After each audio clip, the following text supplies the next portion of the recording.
The Coming of Giant Maximin by Arthur Conan Doyle. Many are the strange vicissitudes of history. Greatness has often sunk to the dust and has tempered itself to its new surrounding.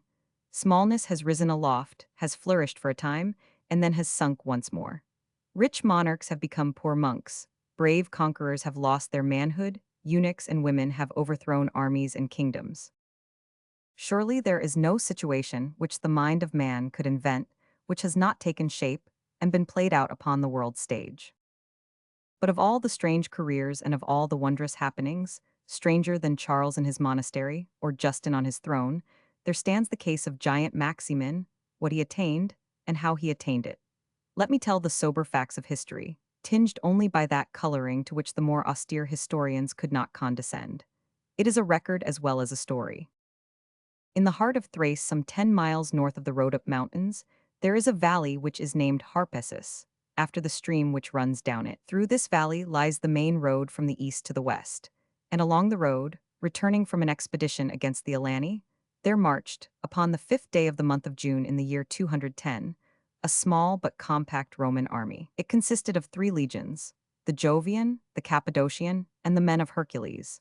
10 term A of Gallic cavalry led the van, whilst the rear was covered by a regiment of Batavian horse guards, the immediate attendants of the Emperor Septimius Severus, who had conducted the campaign in person. The peasants who lined the low hills which fringed the valley looked with indifference upon the long files of dusty, heavily burdened infantry.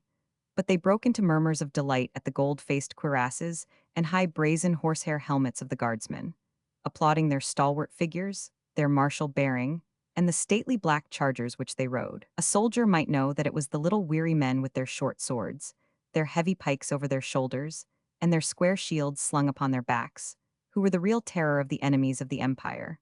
But to the eyes of the wondering Thracians, it was this troop of glittering Apollos who bore Rome's victory upon their banners, and upheld the throne of the purple-togged prince who rode before them. Among the scattered groups of peasants who looked on from a respectful distance at this military pageant, there were 2 men who attracted much attention from those who stood immediately around them. The one was commonplace enough, a little gray-headed man, with uncouth dress and a frame which was bent and warped by a long life of arduous toil, goat driving and wood chopping, among the mountains. It was the appearance of his youthful companion, which had drawn the amazed observation of the bystanders. In stature, he was such a giant as is seen but once or twice in each generation of mankind. 8 feet and 2 inches was his measure from his sandaled sole to the topmost curls of his tangled hair. Yet for all his mighty stature, there was nothing heavy or clumsy in the man. His huge shoulders bore no redundant flesh, and his figure was straight and hard and supple as a young pine tree. A frayed suit of brown leather clung close to his giant body, and a cloak of undressed sheepskin was slung from his shoulder. His bold blue eyes, shock of yellow hair and fair skin, showed that he was of Gothic or Northern blood, and the amazed expression upon his broad, frank face, as he stared at the passing troops, told of a simple and uneventful life in some back valley of the Macedonian mountains. "I fear your mother was right when she advised that we keep you at home," said the old man anxiously. "Tree cutting and wood carrying will seem but dull work after such a sight as this." "When I see mother next it will be to put a golden torque round her neck," said the young giant. "And you, daddy, I will fill your leather pouch with gold pieces before I have done." The old man looked at his son with startled eyes. "You would not leave us, Thecla. What could we do without you?" "My place is down among yonder men," said the young man. "I was not born to drive goats and carry logs, but to sell this manhood of mine in the best market. There is my market in the emperor's own guard. Say nothing, daddy, for my mind is set, and if you weep now it will be to laugh hereafter. I will to great Rome with the soldiers." The daily march of the heavily laden Roman legionary was fixed at 20 miles. But on this afternoon, though only half the distance had been accomplished, the silver trumpets blared out their welcome news that a camp was to be formed. As the men broke their ranks, the reason of their light march was announced by the decurions. It was the birthday of Geta, the younger son of the emperor, and in his honor there would be games and a double ration of wine. But the iron discipline of the Roman army required that under all circumstances certain duties should be performed, and foremost among them that the camp should be made secure.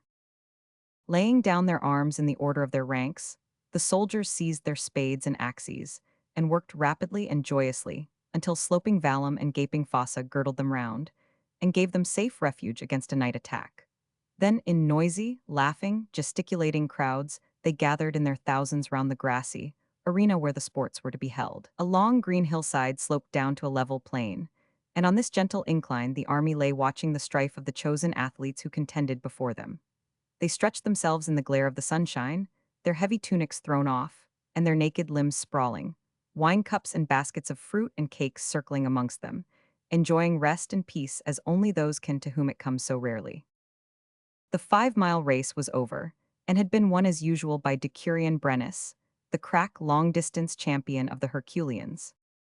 Amid the yells of the Jovians, Capelus of the corps had carried off both the long and the high jump. Big Brebix the Gaul had outthrown the long guardsman Serenus with the 50-pound stone. Now, as the sun sank towards the western ridge and turned the Harpessus to a riband of gold, they had come to the final of the wrestling, where the pliant Greek, whose name is lost in the nickname of Python, was tried out against the bull-necked lictor of the military police, a hairy Hercules, whose heavy hand had in the way of duty oppressed many of the spectators. As the two men, stripped save for their loincloths, approached the wrestling ring, cheers and countercheers burst from their adherents, some favoring the lictor for his Roman blood, some the Greek from their own private grudge. And then, of a sudden, the cheering died, heads were turned towards the slope away from the arena. Men stood up and peered and pointed, until finally, in a strange hush, the whole great assembly had forgotten the athletes, and were watching a single man walking swiftly towards them down the green curve of the hill. This huge solitary figure, with the oaken club in his hand, the shaggy fleece flapping from his great shoulders, and the setting sun gleaming upon a halo of golden hair, might have been the tutelary god of the fierce and barren mountains from which he had issued. Even the emperor rose from his chair, and gazed with open-eyed amazement at the extraordinary being who approached them. The man, whom we already know as Thecla the Thracian, paid no heed to the attention which he had aroused, but strode onwards, stepping as lightly as a deer, until he reached the fringe of the soldiers. Amid their open ranks he picked his way, sprang over the ropes which guarded the arena, and advanced towards the emperor, until a spear at his breast warned him that he must go no nearer. Then he sunk upon his right knee and called out some words in the Gothic speech. "Great Jupiter, whoever saw such a body of a man?" cried the emperor. "What says he? What is amiss with the fellow? Whence comes he, and what is his name?" An interpreter translated the barbarian's answer. "He says, great Caesar, that he is of good blood, and sprung by a Gothic father from a woman of the Alani. He says that his name is Thecla, and that he would fain carry a sword in Caesar's service." The emperor smiled. Some post could surely be found for such a man, were it but as janitor at the Palatine Palace, said he to one of the prefects. "I would fain see him walk even as he is through the Forum. He would turn the heads of half the women in Rome." "Talk to him, Crassus, you know his speech." The Roman officer turned to the giant. "Caesar says that you are to come with him, and he will make you the servant at his door." The barbarian rose, and his fair cheeks flushed with resentment. "I will serve Caesar as a soldier," said he, "but I will be house servant to no man, not even to him. If Caesar would see what manner of man I am, let him put one of his guardsmen up against me."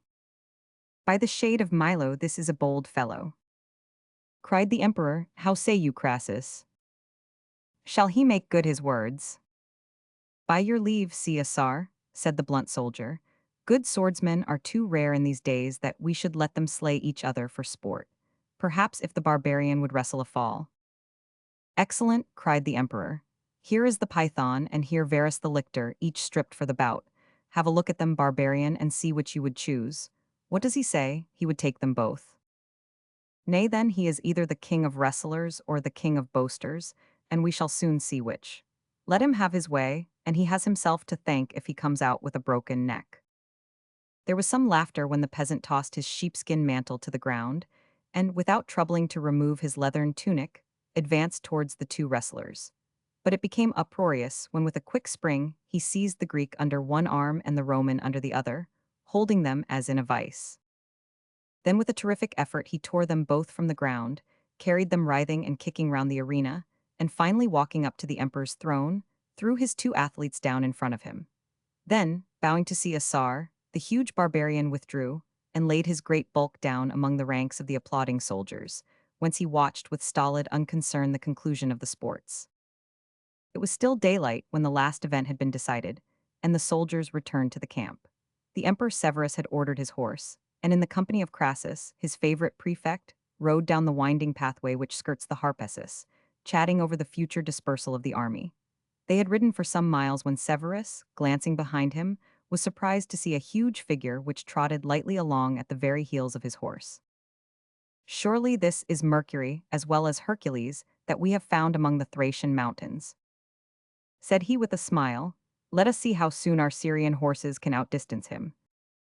The two Romans broke into a gallop, and did not draw rein until a good mile had been covered at the full pace of their splendid chargers. Then they turned and looked back. But there, some distance off, still running with a lightness and a spring which spoke of iron muscles and inexhaustible endurance, came the great barbarian. The Roman emperor waited until the athlete had come up to them. "Why do you follow me?" he asked. "It is my hope, Caesar, that I may always follow you." His flushed face as he spoke was almost level with that of the mounted Roman. "By the god of war, I do not know where in all the world I could find such a servant," cried the emperor. "You shall be my own bodyguard, the one nearest to me of all." The giant fell upon his knee. "My life and strength are yours," he said. "I ask no more than to spend them for Caesar." Crassus had interpreted this short dialogue. He now turned to the emperor. "If he is indeed to be always at your call, Caesar, it would be well to give the poor barbarian some name which your lips can frame." Thecla is as uncouth and craggy a word as one of his native rocks. The emperor pondered for a moment. "If I am to have the naming of him," said he, "then surely I shall call him Maximus, for there is not such a giant upon earth." "Hark you," said the prefect. "The emperor has deigned to give you a Roman name, since you have come into his service. Henceforth you are no longer Thecla, but you are Maximus. Can you say it after me?" "Maximin," repeated the barbarian, trying to catch the Roman word. The emperor laughed at the mincing accent. "Yes, yes, Maximin let it be. To all the world you are Maximin, the bodyguard of Severus. When we have reached Rome, we will soon see that your dress shall correspond with your office. Meanwhile march with the guard until you have my further orders." So it came about that as the Roman army resumed its march next day, and left behind it the fair valley of the Harpasus, a huge recruit, clad in brown leather, with a rude sheepskin floating from his shoulders, marched beside the imperial troop.